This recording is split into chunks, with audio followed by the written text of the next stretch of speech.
Hello বন্ধু, কেমন আছো? আশা করি অনেক ভালো আছো। তো আমার নাম হচ্ছে আবু। তো আমি চলে আসলাম নতুন ব্লগ নিয়ে। তো চলো, আজকে হচ্ছে শুক্রবার। তো শুক্রবার দিন তো আমাকে নামাজ পড়তে যেতেই হবে। তো নামাজ আমি কোথায় পড়তে যাই, চলো আমার ব্লগটা ফুল ভিডিও দেখতে থাকো। তো আমি ফাইনালি অজু করে নিলাম, অজু টজু করে টরে আমি রেডি হয়ে গেলাম। রেডি হয়ে আমি আমার বিএমডাব্লিউ কার্ডটা বের করে নিলাম, বিএমডাব্লিউ কার্ডটা বের করে রাস্তায় রাস্তায় যাচ্ছিলাম।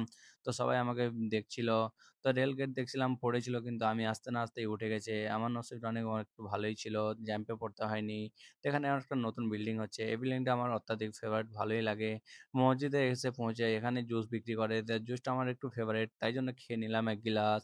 নামাজ টামাজ পড়ে আমি একটু ছবি তুলে নিলাম। এটা হচ্ছে মাদিনা মসজিদ। কে কে নামাজ পড়তে আসো অবশ্যই কমেন্ট করে জানাবে। তো আমি ফাইনালি ওখান থেকে বেরিয়ে পড়লাম। ওখান থেকে বেরিয়ে পড়ার পরে তো একটা ট্রেন যাচ্ছিল, তাই ট্রেনে সবাই আমাকে দেখছিল, আমি ভিডিও বানাচ্ছিলাম। তার জন্য আমি ভিডিও বানাতে কিছু করার নেই, শরম লাগবে একটু একটু প্রথমে। তো আমি ফাইনালি রুমে এসে পৌঁছে গেলাম। রুমে এসে পৌঁছে দেখি আমার পেটে খিদা লেগে গেছে, তার জন্য আমি খেতে বসে যাই। তো খেতে বসে গেলাম ফাইনালি। তো আমি আমার ব্লগটা এখানে আজকের মতো শেষ করছি। যারা আমার নতুন ব্লগে দেখছো তারা অবশ্যই লাইক, কমেন্ট অ্যান্ড শেয়ার করতে ভুলবেন না।